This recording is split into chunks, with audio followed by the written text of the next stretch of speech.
Oh iya. Pasti ada perbedaan before and after, sebelum dan sesudah, setelah orang itu terima Yesus.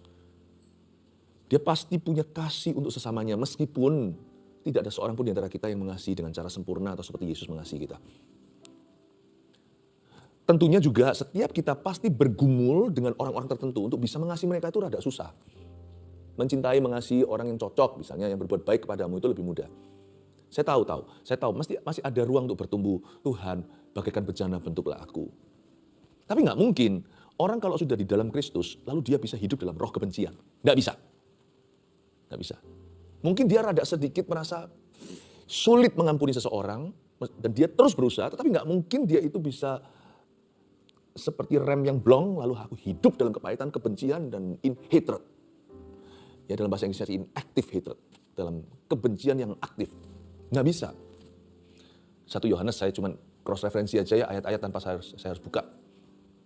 Tanda bahwa seseorang telah pindah dari maut kepada kehidupan, atau tanda bahwa orang itu sudah diterangi hatinya, tanda seseorang itu sudah dalam Tuhan, adalah kasih kepada saudara-saudara seiman.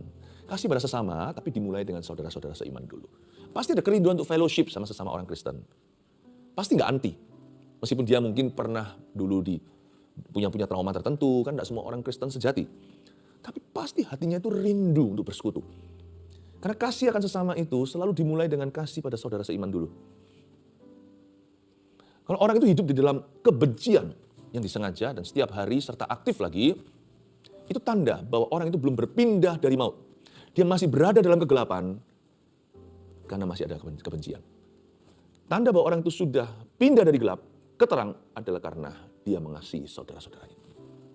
Sekali lagi, kasih Yesus sudah sempurna, tapi di dalam diri kitanya nggak sempurna kan, jadi kita terus masih diproses. Pengudusan terus, saya mengerti.